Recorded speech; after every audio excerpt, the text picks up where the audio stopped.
সুখময় ও আরামদায়ক হয়, তখন মানুষ প্রায়শই পার্থিব ভোগবিলাসে এতটাই মগ্ন হয়ে যায় যে তার ঈশ্বরের কথা মনে থাকে না।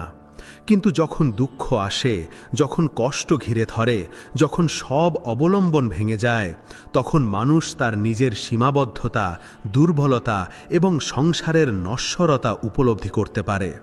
এমন কঠিন পরিস্থিতিতেই সে ঈশ্বরের অসীম শক্তি ও করুণার আশ্রয় খোঁজার প্রেরণা পায়। দুঃখ আমাদের অহংকার থেকে মুক্তি দেয়, আমাদের বিনয়ী করে তোলে এবং আমাদের আত্মাকে পরমাত্মার সঙ্গে যুক্ত করার পথ প্রশস্ত করে। এই অর্থে দুঃখ এক কঠোর কিন্তু সত্যিকারের বন্ধু, যা আমাদের পরম সত্যের দিকে নিয়ে যায়। যখন একটি দরজা বন্ধ হয়ে যায়, তখন ঈশ্বর তোমার জন্য নতুন দরজা খুলে দেন। কিন্তু যদি তুমি পুরানো দরজার দিকেই তাকিয়ে থাকো, তবে নতুন পথ কখনো চোখে পড়বে না।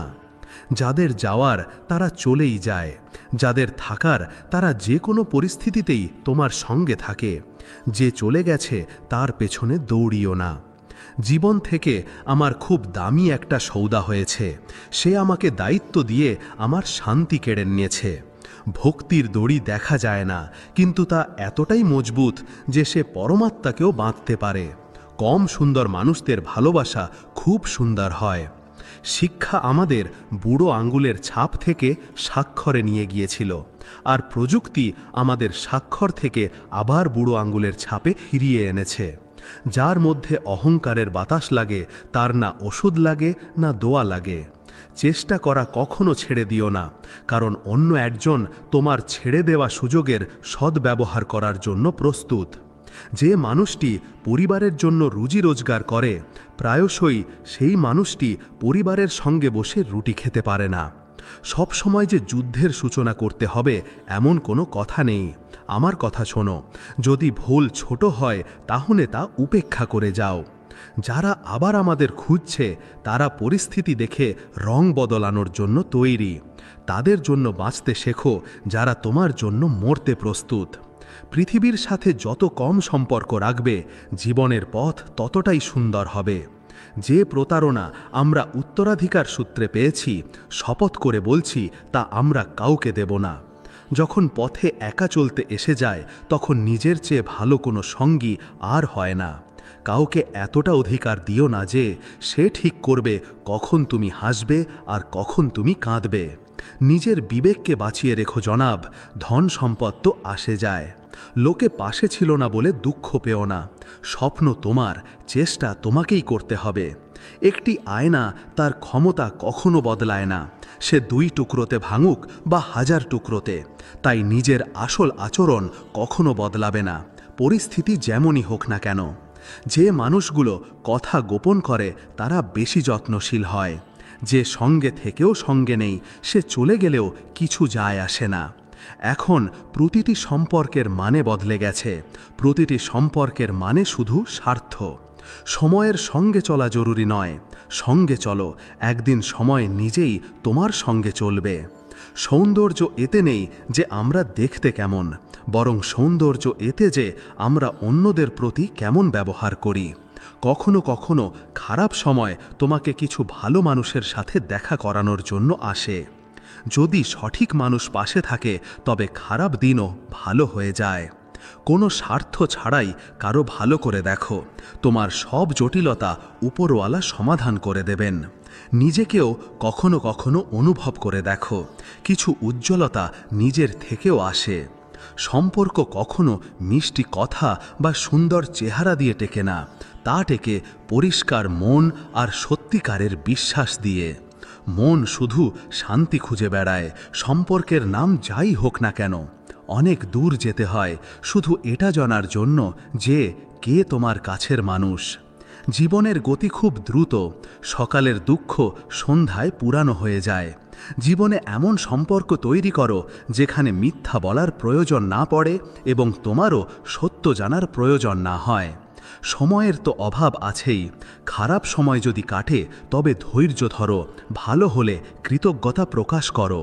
জীবনের মধ্যে জীবন খুঁজে বের করাই জীবন। কাউকে ভালোবাসার আগে অর্থ উপার্জন করে নিও, কারণ চেহারার ওপর মরা মানুষরা মনের কদর করে না। চাকরিজীবীদের শুধু দুটি আশা থাকে, হয় মাইনে আসবে, না হয় রোববার আসবে। সামান্য কিছু খুঁত থাকাটাও জরুরি, মানুষ হলে মানুষ লাগাটাও জরুরি। এতটা দুর্ব্যবহার করো না জীবন, আমরা কি আর বারবার এখানে আসছি নাকি? জীবনকে এতটাই ব্যক্তিগত করে দাও যে 4 জন মানুষ ভাববে বেঁচে আছে নাকি মরে গেছে। কোনো অসম্পূর্ণভাবে পাওয়ার চেয়ে তাকে সম্পূর্ণভাবে হারিয়ে ফেলা ভালো। সমস্যার শেষ সমাধান হলো ক্ষমা। হয় ক্ষমা করে দাও, নয়তো চেয়ে নাও। শিক্ষা খুবই দুর্বল, তবে সত্য দেখাতে কখনো ভয় পায় না। অনেক দূর পর্যন্ত মনে পড়ে পথের মধ্যে অসময়ে বিচ্ছেদ হওয়া মানুষগুলোকে। মা সবচেয়ে বেশি একাকিত্বে মনে পড়ে, আর বাবা মনে পড়ে খালি পকেটে। এটা কোনো অভিযোগ নয়, অভিজ্ঞতা যে যে কদর করে তারই কদর হয় না। ধীরে ধীরে শেষ হয়ে যাবে তোমার স্মৃতি, আমরা আর এই পথ চলা। যখন জীবন চোখে বিঁধতে শুরু করে, তখন চোখে ভগবানকে বসিয়ে নাও। যদি আমি সবার মতো হতাম, তাহলে বিশ্বাস করো এতটা বিরক্ত হতাম না। একটা সময়ের পর জীবনে কারো প্রতি কোনো অভিযোগ থাকে না, সবই সময়ের খেলা। যার সময় আসে সে জয়ী হয়। বউ ততক্ষণ ভালো ছিল যতক্ষণ সহ্য করছিল, যখন মুখ খুলল তখন বেয়াদব হয়ে গেল। সম্ভবত প্রত্যেক মানুষের এমন একটি দিক থাকে যা সে কাউকে বলতে চায় না। মানুষ দুঃখের সাথে বাঁচতে পারে, কিন্তু দমবন্ধ অনুভূতি নিয়ে নয়। যারা বংশীয় ধনী তাদের মেজাজ নরম হয়, আর তোমার কথার ধরন বলছে তোমার ধন সম্পদ নতুন। যেখানে তোমার থাকা বা না থাকা সমান, সেখানে তোমার না থাকাটাই ভালো। যা কিছু পেয়েছি তার ওপর এত ভালোবাসা দিয়েছি যে নিজেকেই তৃষ্ণার্ত অবস্থায় পেয়েছি। যদি একটি ঘরে তুমি সবচেয়ে বুদ্ধিমান হও, তবে তুমি ভুল ঘরে আছো। লোকে বলে কবরে শান্তিতে ঘুম হয়, অদ্ভুত ব্যাপার যে এটাও জীবিত মানুষরাই বলেছে। চিন্তা ছেড়ে দাও, মানসিক চাপ ভেঙে দাও, আর যারা তোমার মূল্য বোঝে না তাদের শূন্যের মূল্য দাও। সবার নিজের নিজের ক্ষমতা আছে, কেউ ভালোবাসা দেয়, কেউ প্রতারণা। কারো ততটাই হও যতটা সে তোমার। পৃথিবীর সামনে কাঁদার চেয়ে ধৈর্য ধরা ভালো। আমার মনে পড়ে আমি কি ছিলাম আর কি হয়ে গেছি। কাউকে এতটা গুরুত্ব দিও না যে সে তোমাকে ফালতু মনে করবে। তোমার দুঃখ তোমারই থাকবে, তুমি তা কাউকে শোনাও বা না শোনাও। মানুষ সব জায়গা থেকে হতাশ হয়ে অবশেষে ঘরেই ফেরে। পরিস্থিতি খারাপ হলে মানুষ খোঁজখবর নিয়ে মজা নেয়। জীবনের সবচেয়ে বড় চড় তখন লাগে যখন কারো থেকে করা আশা মরে যায়। সম্পর্কের আসল পরীক্ষা কঠিন সময় হয়, কারণ বৃষ্টির সময় তো সব পাতাই সবুজ দেখায়। তোষামত করা সবচেয়ে সহজ, কিন্তু প্রশংসা করা খুব কঠিন। যে ভালোবাসা করবে সে কাঁদতে থাকবে, এটাই হয়ে এসেছে আর এটাই হতে থাকবে। তার সঙ্গে ধাক্কা খেয়ে মারা গেল প্রজাপতি, কারণ কেউ দেওয়ালে ফুল এঁকে রেখেছিল। যে লোকেরা আমার ডোবার দৃশ্য দেখছিল, এখন তারাই নৌকা নিয়ে আমাকে খুঁজতে বেরিয়েছে। আজকাল ব্যবহার আর বন্ধুত্ব নোটের মতো হয়ে গেছে, ভয় লাগে কোথাও নকল না হয়। যতক্ষণ মনের মধ্যে কোনো কইকেই না থাকে, ততক্ষণ কোনো মন্থরা কানে বিষ ঢালতে পারে না। কোনো এক্সরেতেও আসে না সেই ক্ষত যা আপনজনরা দেয়। ভালো করেছ ভগবান যে আমাকে এত কষ্ট দিয়েছ। আমার সব ভুল ধারণা কেটে গেছে যে এই পৃথিবীতে আমার আপনজন অনেক। সাহায্য করার জন্য শুধু অর্থের প্রয়োজন হয় না, তার জন্য একটি ভালো মনের প্রয়োজন। শক্তির ব্যবহার সঠিক জায়গায় করা উচিত, তা মস্তিষ্কের শক্তি হোক বা শরীরের। শুধু ছবি নয়, চরিত্রও সুন্দর হওয়া উচিত। শুধু ভবন নয়, অনুভূতিও সুন্দর হওয়া উচিত। শুধু উপায় নয়, সাধনাও সুন্দর হওয়া উচিত। শুধু দৃষ্টি নয়, দৃষ্টিভঙ্গিও সুন্দর হওয়া উচিত। পদক্ষেপ, শপথ এবং কলম সবসময় ভেবে চিনতে তোলা উচিত। কোনো সঠিক মানুষের সঙ্গে কখনো এতটাও ভুল করো না যে তার সঙ্গে করা প্রতারণার জন্য সারা জীবন আফসোস করতে হয়। ভালো মানুষদের কিভাবে পরিচয় হবে, দুটোই নকল হয়ে গেছে, অশ্রু আর হাসি। এমনি এমনি হয় না জানা যায় ভীর সাহেব, প্রতিটি মানুষ ভালো লাগে, কিন্তু মরে যাওয়ার পর। সঙ্গে তো জীবনও ছেড়ে দেয়, অভিযোগ শুধু মানুষের ওপর কেন? মানুষ অপেক্ষা করতে থাকল যে তারা আমাকে ভাঙা দেখবে, আর আমরা সহ্য করতে করতে পাথর হয়ে গেলাম। সুখী থাকার একটাই মন্ত্র, আশা শুধু নিজের কাছে রাখো, আর কারো কাছে নয়। যখন খারাপ সময় আসে তখন বিরক্ত হয়েও না, সেই মুহূর্তগুলো কেটে যায় যা কাটানো কঠিন হয়। আপনজনদের থেকে পাওয়া অভিজ্ঞতা শুধু এই শিক্ষা দেয়, কারো সঙ্গে ততটাই মেলামেশা করো যতটা সে মেলামেশা করতে চায়। আমাকে এখন শুধু নিজেকে খুঁজে বের করতে হবে, বাকি সব কিছু তো ইন্টারনেটে আছেই। একটা কথা বলি, কখনো কারো সঙ্গে কথা বলার অভ্যাস করো না, কারণ যখন সে কথা বলা ছেড়ে দেয় তখন বাঁচা কঠিন হয়ে যায়। সম্পর্কের ভুল ব্যবহার কখনো করো না, ভালো মানুষ জীবনে বারবার আসে না। যা সহ্য করার ছিল তা সহ্য করেছি, এখন শুধু বাঁচতে হবে। ভুলে যাওয়া কঠিন হয়, তবুও মানুষ ভুলে যায়। দৃষ্টিতেও আঘাত লাগে জনাব, যখন কেউ দেখেও না দেখার ভান করে। চোখ যদি বিষণ্ণ হয় তবে যত খুশি হাসো, মনের কষ্ট মুখে পরিষ্কার দেখা যায়। কখনো একা থেকে দেখো, কথার চেয়ে বেশি অশ্রু বের হয়। তসলিরের অনেক নখরা সাহেব, লাখ চেষ্টা করো তা কিছুতেই পাওয়া যায় না। কোনো ভুল পথে দ্রুত দৌড়ানোর চেয়ে সঠিক পথে ধীরে ধীরে চলা ভালো। কর্ম দিয়েই মানুষের পরিচয় হয়, দামি পোশাক তো দোকানের পুতুলরাও পরে। মলমের লোভে নিজের ব্যথার জায়গা লোকেদেরকে দেওয়া বোকামির শেষ সীমা। যদি সফল হতে চাও তবে লক্ষ্যের দিকে নজর রাখো, দাঁড় কাকের ডাকাডাকিতে ঈগল থেমে যায় না। চিন্তা হলো প্রবাহিত জল, যদি এতে তুমি ময়লা মেশাও তাহলে তা নর্দমা হয়ে যাবে, আর সুগন্ধ মেশালে তা আবার গঙ্গা জল হয়ে যাবে। যদি কারো মধ্যে কোনো খারাপ দিক দেখো তবে তা সবাইকে বলার চেয়ে নিজের দিকে তাকাও।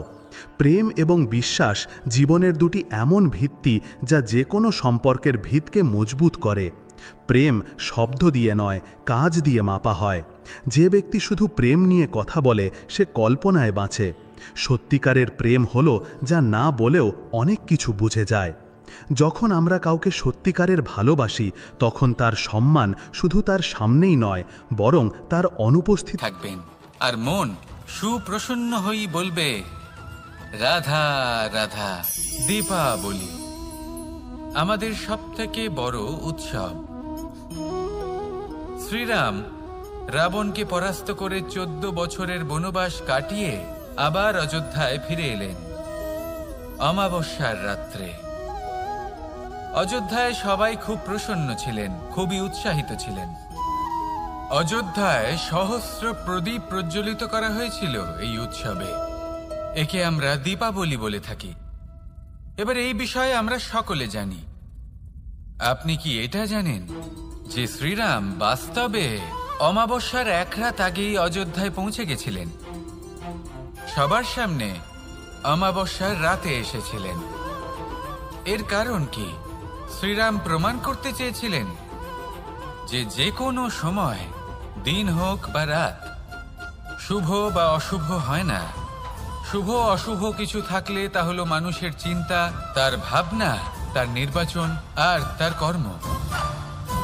নিজেই দেখে নিন, শ্রীরাম শুভ কাজ করে ফিরেছিলেন এবং অমাবস্যার মতো গভীর এক রাত্রিকেও দীপাবলিতে পরিবর্তিত করেছিলেন। এমনটাই যদি আমরা করতে পারি তাহলে? এমন কোনো গৃহে যান যেখানে অসহায় ব্যক্তি রয়েছেন, যা অন্ধকারাচ্ছন্ন, আর সেখানে প্রকাশ প্রজ্বলিত করুন। প্রকাশ সহায়তার, প্রেরণার, আশার। যদি এমন কিছু আমরা করতে পারি তাহলে তাকে প্রকৃত অর্থে দীপাবলি বলা যেতে পারে। তাহলে নিজের পরিবারের সাথে দীপাবলি পালন করুন। আপনাদের শুভেচ্ছা জানাই। আসুন আর আমার সাথে ভালোবেসে বলুন, রাধা রাধা। এই শুকনো পাতাটিকে দেখুন, নিষ্প্রাণ হয়ে পড়েছে। কোনো একটা সময় এই পাতাটি একটা গাছের ডালে ছিল। সেই গাছ ওর লালন পালন করত। যখন যখন বাতাস বইত, এই পাতায় কম্পন দেখা দিত, মনকে প্রফুল্ল করে তুলত। কোনো একদিন এই পাতা গাছের ডাল থেকে ঝরে পড়ে গেল। নিঃসন্দেহে ও নিজের স্বাধীনতা পেল, কিন্তু আস্তে আস্তে শুকিয়ে গেল, নিষ্প্রাণ হয়ে গেল। দেখুন, আমি এই কথা বলছি না যে স্বাধীনতা অনুচিত, কখনোই না। কিন্তু যে কোনো পরিস্থিতিতে স্বাধীন হতে চাওয়া এটা নিশ্চিতরূপে অনুচিত। আমরা যদি আমাদের জীবনে পরিবারের গুরুত্ব ভেবে দেখি, তাহলে এই পরিবারে যতই মতভেদ থাকুক না কেন, যতই মনোমালিন্য থাকুক না কেন, যতই বিবাদ থাকুক না কেন, এই সব মিটিয়ে নেওয়া অত্যন্ত প্রয়োজনীয়। সেই সব কিছু সমাপ্ত করা অত্যন্ত প্রয়োজনীয়। কখনো এই পরিবারকে ভাঙতে দেবেন না, কখনো এই পরিবার থেকে দূরে চলে যাবেন না। এই পরিবার হলো আমাদের জীবনের একটা অমূল্য সম্পদ, অমূল্য এক আশ্রয়, যা এই সংসারে হয়তো কোথাও আপনি পাবেন না। তাই একে আগলে রাখুন। ভেবে নিন আপনি পাতা আর আপনার পরিবার সেই গাছ। আসুন আমার সাথে ভালোবেসে বলুন, রাধা রাধা।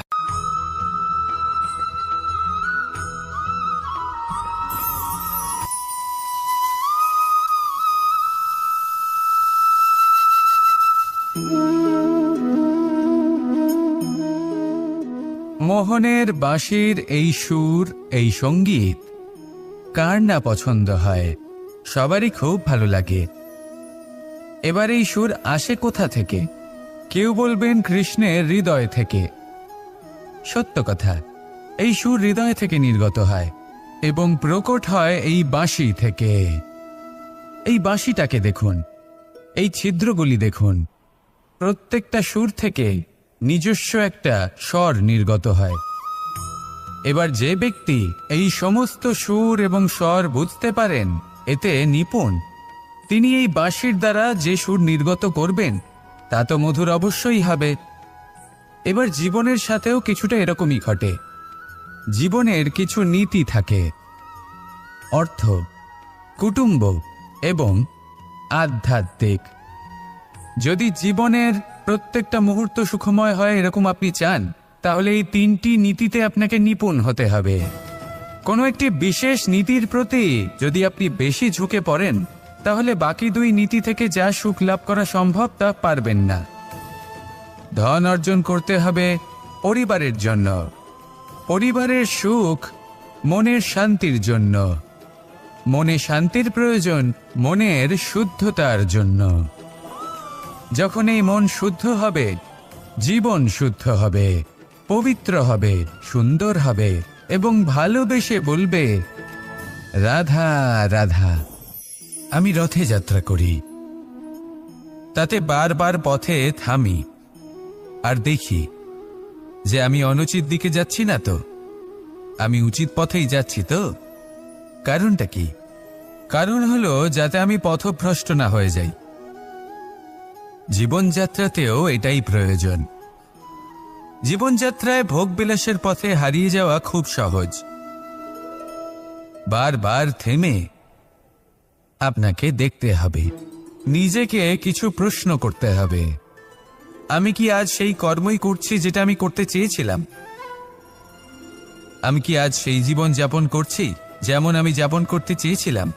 যদি এই প্রশ্নগুলোর উত্তর হ্যাঁ হয়, তাহলে এগোতে থাকুন, নয়তো থেমে যান এবং বিচরণ করুন।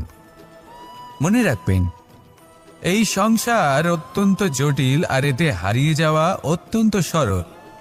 সেই জন্য নিজে থেকে বারবার থামা এবং জীবন চিন্তন করা অত্যন্ত আবশ্যক। তাহলে সেটাই করুন আর আমার সাথে ভালোবেসে বলুন, রাধা রাধা। আমরা যখনই কোনো যাত্রায় যাব বলে মনে করি, তখনই আমরা প্রস্তুত থাকি আসন্ন বিপদের জন্য বা সংকটের জন্য। যেমন যদি আমাদের মনে হয় যে আজকের পরিবেশ খুব ঠান্ডা হবে, তাহলে আমরা গরম বস্ত্র ধারণ করি বা সেটাকে সাথে নিয়ে যাই। যদি মনে হয় যে বৃষ্টি হতে পারে বা বৃষ্টি হয়ে চলেছে, আমরা দেখছি, তাহলে আমরা একটা ছাতা সাথে নিয়ে নিই। আমরা প্রস্তুত থাকতে চাই এবং এটাই উচিত, এবং সেই কারণেই আমরা যাত্রায় সাফল্য লাভ করি। কিন্তু যদি আমরা কথা বলি জীবনযাত্রা নিয়ে, যা কিনা সব থেকে বেশি গুরুত্বপূর্ণ, তাহলে তার জন্য আমরা পূর্ণরূপে প্রস্তুত থাকি না। আশেপাশের মানুষ, এই সমাজ, আমাদের সাথী, আমাদের মিত্ররা যে কোনো মুহূর্তে বদলে যেতে পারেন। সেই জন্য আমরা নিজেদেরকে কখনো সাবধান করি না, কখনোই নিজেদের প্রস্তুত করি না। আমাদের এটা কখনোই মনে হয় না যে এরকম হতে পারে, আর সেই কারণেই শেষে গিয়ে আমরা অত্যন্ত দুঃখ পাই। একটা অমূল্য শিক্ষা আছে যেটা আমাদের লাভ করা উচিত, সতর্ক থাকা উচিত। এই জীবনযাত্রার জন্য শুধুমাত্র এই পরিবেশের বিষয়ে তথ্য সংগ্রহ করা বা তাকে অনুমান করা এটুকু হলেই চলবে না। আমাদের আশেপাশের মানুষজনকে দেখতে হবে, তাদের স্বভাব পরিস্থিতির ওপর নজর রাখতে হবে। যখন তারা রং পাল্টাচ্ছেন নজর রাখতে হবে, তা অত্যন্ত আবশ্যক। পরিবর্তন আপনার জীবনে অবশ্যম্ভাবী, সঠিকভাবে তার সম্মুখীন হন। আসুন আমার সাথে ভালোবেসে বলুন, রাধা রাধা। কথায় আছে যে স্বপ্ন এবং লক্ষ্য হলো একটি মুদ্রারই দুটি দিক। যতক্ষণ না স্বপ্ন দেখছেন ততক্ষণ বুঝবেন কি করে আপনার লক্ষ্য কি। স্বপ্ন দেখে যদি নিজের লক্ষ্য বুঝতে পারেন, সেটা পেতে চান, তবেই সেটা লাভ করতে পারবেন। কিন্তু স্বপ্ন এবং লক্ষ্য এই দুইয়ের মধ্যে একটা ভারসাম্য রয়েছে যেটা বজায় রাখা প্রয়োজনীয়। একে আমরা বলে থাকি পরিশ্রম। দেখুন, যদি আপনি স্বপ্ন দেখতে চান তাহলে পরিশ্রম ত্যাগ করে নিদ্রা লাভ প্রয়োজন, কিন্তু যদি আপনি লক্ষ্য লাভ করতে চান তাহলে আপনাকে নিদ্রা ত্যাগ করে পরিশ্রম করতে হবে। তাই আলস্য ত্যাগ করুন এবং সিদ্ধান্ত নিন যে আপনি কি চান। আপনার জীবনের এই তুলাদণ্ডে স্বপ্নের পাল্লা ভারী হওয়া প্রয়োজন নাকি লক্ষ্যের? আমার মতে এই দুইয়ের মধ্যে যদি ভারসাম্য বজায় রাখেন তবে পথ নিজে থেকেই সামনে আসবে। শুধু সেই পথে অগ্রসর হতে থাকুন এবং আমার সাথে ভালোবেসে বলুন, রাধা রাধা। ঈশ্বর আসলে কে? সংসারের বেশিরভাগ মানুষের কাছে ঈশ্বর হলেন এই সংসারের রচয়িতা, পালনকর্তা। কারোর কাছে উনি জ্ঞাতা, কারোর কাছে উনি হলেন আস্থার প্রতীক, আবার কারোর জন্য শুধুমাত্র অন্ধ বিশ্বাস। কিন্তু এই ঈশ্বর কি কোনো শরীর, নাকি একটা বোধ, নাকি শুধুই শ্রদ্ধা? ঈশ্বর হলেন তিনি যিনি হলেন আপনার ইষ্ট। সেই জন্যই তো গুরু, মাতা, পিতা এনাদেরও ঈশ্বরই বলা হয়েছে। যাদেরকে আমরা ঈশ্বর বলে মনে করি, যারা আমাদের ইষ্ট, তারা আমাদের একটি পথ দেখান, একটি দিকে চালিত করেন। সেই পথে চলে আপনি শুভ কর্ম করতে পারেন।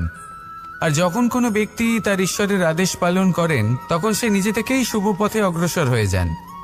বেশ কয়েকজন মানুষ ঈশ্বরের ওপর আস্থা রাখেন এবং ভাবেন যে অনুচিত কোনো কাজ করা উচিত নয়, ঈশ্বর দেখছেন। ওনারা ভয় পান যে কোনো অনুচিত কর্ম করলে কে জানে তার পরিণাম কি হবে। এমন অনেক ব্যক্তি রয়েছেন যারা ঈশ্বরকে বিশ্বাস করেন এবং জানেন যে ঈশ্বর তাদেরকে দেখছেন, তাই যে যে শুভ কর্ম ওনারা করেছেন তার ফল তারা অবশ্যই পাবেন। এবার আপনি ভয় পেয়ে ঈশ্বরকে বিশ্বাস করবেন নাকি বিশ্বাসের দ্বারা ঈশ্বরকে বিশ্বাস করবেন, সেই সিদ্ধান্ত আপনারই। কিন্তু হ্যাঁ, যদি আপনার মনে ঈশ্বরের জন্য কোনো স্থান থাকে, যদি আপনার কোনো ইষ্ট থাকেন, যদি আপনি কাউকে ঈশ্বর মনে করেন যার প্রত্যেক আদেশ আপনি পালন করে থাকেন, তাহলে বলি ঈশ্বর কখনো আপনাকে অনুচিত পথে চালিত করবেন না। আসুন আমার সাথে ভালোবেসে বলুন, রাধা রাধা। আপনারা সবাই একটা গাছের পাতাকে দেখুন। যতক্ষণ পর্যন্ত ও গাছের সাথে, মানে গাছের ডালের সাথে জুড়ে থাকে, সে সবুজ থাকে, বাতাসের সাথে সে নড়তে থাকে। যতক্ষণ পর্যন্ত ও সূর্য থেকে পাওয়া রশ্মির শক্তি গাছে পৌঁছে দেয় ততক্ষণ ও ডালের সাথে যুক্ত থাকে। কিন্তু যখন সেই পাতা শুকিয়ে যায় তখন তার কোনো গুরুত্ব থাকে না। সেই পাতা গাছের ডালে এবং বৃক্ষের কাছে বোঝা হয়ে থেকে যায়। এবং এমন এক সময় আসে যখন সেই ডালটি শুকনো সেই পাতাকে পরিত্যাগ করে। এটাই আমরা এই প্রকৃতিতে দেখি এবং এটাই হলো সত্য। আর এটাই আমাদের জীবনে খুব বড় একটা শিক্ষা।